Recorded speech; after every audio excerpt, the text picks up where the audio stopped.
Hello दोस्तों, तो स्वागत है आपका हमारे यूट्यूब चैनल में। तो आज हम लेकर आए हैं न्यूयॉर्क की वास्तुकला का इतिहास। तो चलिए जानते हैं। न्यूयॉर्क की वास्तुकला सदियों से विविध शैलियों का सामना करती रही है। अपनी स्थिति के कारण शहर हमेशा एक विशाल पिघलने वाला बर्तन रहा है। विचारों और प्रभावों का विलय हुआ और शैलियों और विविध कला रूपों के उत्कर्ष की अनुमति दी।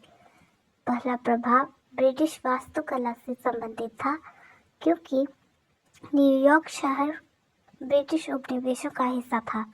उदाहरण के लिए, मैनहट्टन में सबसे प्राचीन चर्च 1766 का है सेंट पॉल चैपल। यह अंग्रेजी प्रभाव का एक शास्त्रीय उदाहरण है। इंग्लैंड से स्वतंत्रता के बाद भी इस शैली को कुछ समय तक उपयोग में रखा गया था। नियो-गॉथिक शैली सामने आई और 20वीं सदी तक यह सबसे ज़्यादा इस्तेमाल की जाने वाली वास्तुकला शैली बन गई। इस शैली के अनुसार कई चर्च बनाए गए। उदाहरण के लिए, ट्रिनिटी चर्च और सेंट पैट्रिक कैथेड्रल दोनों ही यूरोपीय इमारतों और रूपों से प्रेरित थे। हमें वुलवर्थ बिल्डिंग पर भी विचार करना चाहिए, जो एक शुरुआती गॉथिक गगनचुंबी इमारत है। 1800 के दशक के अंत में न्यूयॉर्क ने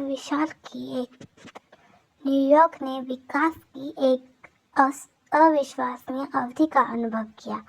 कुछ प्रमुख आधुनिकीकरण और औद्योगिकीकरण के साथ साथ वहां रहने वाले लोगों की संख्या में तेजी से वृद्धि हुई।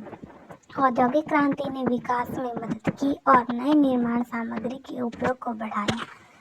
1920-1930 के दशक के दौरान आर्ट डेको न्यूयॉर्क में एक बहुत ही महत्वपूर्ण शैली थी और इसे शहर की पहचान माना जाता है। इन वर्षों के दौरान कुछ सबसे प्रसिद्ध गगनचुंबी इमारतों का निर्माण शुरू हुआ।